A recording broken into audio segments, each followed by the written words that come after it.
I'll give you a super brief rundown. You can go read the article. Yes. So we won't go through it here. We're just going to give you a very brief rundown. Basically, there was a... Basically, that's Basically, we will be a civilized country one day. Yeah, one day. Basically, we'll have good healthcare. Yes. One day. So, Explain It Like I'm 5 version here is there was a guy and his son living in New York, right? Now, there was another guy who owned a hotel with his daughter who was actually a CCP agent. Both of them were. Yeah. Acting on behalf of the CCP to carry out Operation Fox Hunt. I have a whole video about that, but Operation Fox Hunt is basically when China sends out agents across the world to go try to repatriate people back into China. They don't even need to send people abroad. No. The whole idea is to compel people that they see as criminals. It's usually corrupt officials that have fled to places like Canada and Australia to raise up the real estate prices, amongst also escape with their bribe money. Yeah, but let's not. I'm just kidding. Yeah, but there's a lot of just dissidents. Yeah, it's a range of people. Anyone that the Communist Party of China claims to be a criminal. Yes. Okay, so that can be a corrupt official who's run to Canada and Australia to raise up the real estate price. It could also be a dissident. It could be somebody who's a human rights advocate. It could be a religiously persecuted person. Anyone that they're like, you know what, they're a criminal. Instead of going through proper diplomatic channels and the correct ways, because the crimes that they commit in China are usually not the same. Like they're not, what do you say, analogous? What's the word? Analogous, with the crime somewhere else. So, you're not going to be like, this person practiced this religion in China. It's a crime. But that won't be a crime in America, for instance. No. So if that person's in America, they can't do a diplomatic, let's do something here. Yeah. So they compel them to come back through various means. Sometimes it's just online. They bug them. They threaten their families in China and so on.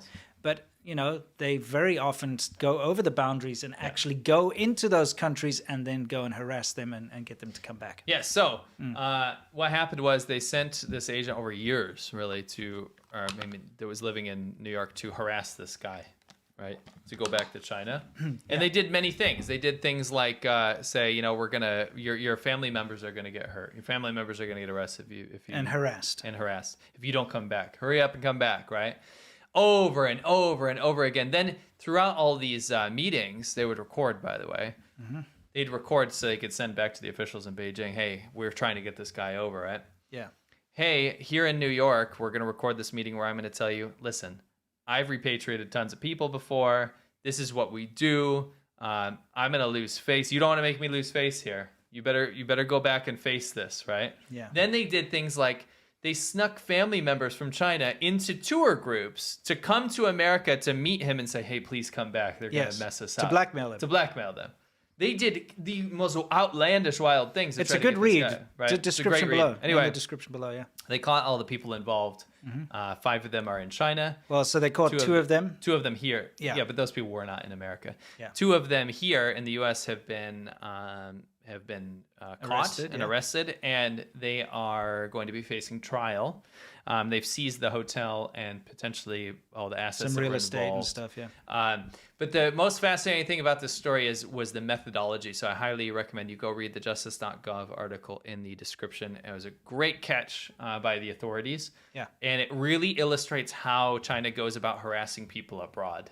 Yes, it's a very, seriously, read it because it gives you an idea of what's going on underneath your noses. And almost immediately, our very favorite water cooler, spokesperson from China had a statement about this. After the FBI arrested these guys, these criminal agents, literally spy agents that were operating in New York, not only to catch people, by the way, not only to force people and kidnap people and repatriate them back to China, but also to launder money for the Chinese government. Yeah, and drive up the real estate prices. Yes. But they were actually laundering money on behalf of the CCP. So not good people, Chinese agents operating on U.S. soil.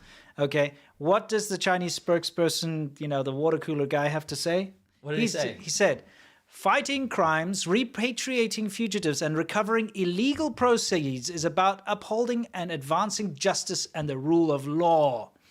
And then he followed up with, the U.S. has received the largest number of Chinese fugitives suspected of corruption and other economic crimes, We call on the US to correct its course, facilitate China's efforts to repatriate fugitives and recover illegal proceeds, and not become a safe haven for criminals. So what China actually said there was, you caught our agents, but you shouldn't catch them. Yeah, you should let them work. Kidnap people. Yeah, you should. And Stop standing in their way. Let them launder money and commit crimes. Yeah, just... The CCP is the criminals here, guys. Yeah. Actually, we got footage of him speaking on this. This is a quote from Twitter, from his Twitter. Yeah. So we actually got footage of the actual thing. Yeah, it didn't air, though. Let's take a look.